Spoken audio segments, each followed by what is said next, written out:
Just as the Vulcain cricket watch has nothing to do with bats and wickets, the Vulcain Grand Prix doesn't involve checkered flags, nor the roar of engines. But instead, it's a resurrection of a watch from the 1960s, and it's honouring a prize which Vulcain won at the Barcelona International Exposition of 1929. Now, with the same man behind both Vulcain and Nivada Grenchen, it's clear to see that there's a distinct vision of bringing the best of the past into contemporary packages, and the new Grand Prix, that's no different.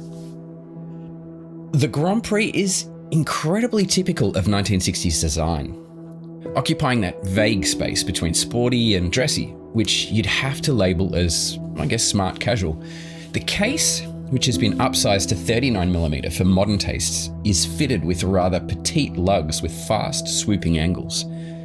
Now, these kinds of watches follow the less is more mantra to the letter, and don't seek to distract you with any unorthodox finishing or shapes.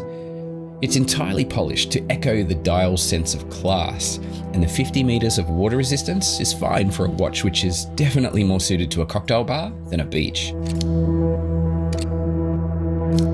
The Vulcain Grand Prix isn't exclusively a dress watch, although it does certainly keep one foot in that territory. All of the dial elements are slender and drawn out, from the baton hour markers to the hands, and even throughout the brushed sunburst dial texture, it just oozes sophistication, capturing the negative space in an elegant frame. The three colours at launch include a superbly versatile silver or black, as well as a beautiful gold and champagne dial. The logo and dial printing is just as it would have been back in that period, perhaps with the exception of the automatic movement. On the topic of the movement, there is an uneasy note, titled the Landerin L24. Now, this caliber is actually made by Depper Swiss Movement Company that has been making Landerin branded movements since 2018. The current manufacturer, however, doesn't have much to do with the historic Landerin company, so don't be confused in thinking that this is a new old stock movement, as the name may suggest. The L24 is a clone of the ETA 2824. And depending on whether it's from Depper's premium or economy lines, may be 100% Swiss made or be assembled in Switzerland with Seagull made components. But still, the 40-hour power reserve and the 4Hz beat rate make fine specifications for a daily wearer, but there isn't much information out there about the longevity of these movements specifically.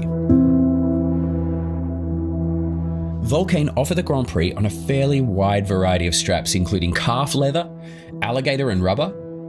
However, it's the default calf leather straps which seem to suit these classic designs best. Now, that said, the 20mm lug width leaves you plenty of room for experimentation. Well, for me, the vintage vibes that this watch is embracing with its glassbox sapphire and all of its beautiful distortions as you bend it in the light means that honestly, you could wear this watch in any situation. To me, I find this watch sits under the radar a little bit, but that's all depending on what type of light hits that dial. If you have flat light, then this is a very, very flat dial, and it almost disappears in a very stealthy way. However, if you hit it with a single point source, such as the sun, man, this dial comes to life. But what do you think? Let me know in the comments below. The Vulcain Grand Prix can be purchased directly from the Vulcain website for 1,190 Swiss francs. Hey, if you have liked this video and you have not yet subscribed to Time+Tide, well, you know exactly what to do. I will see you on the flip side.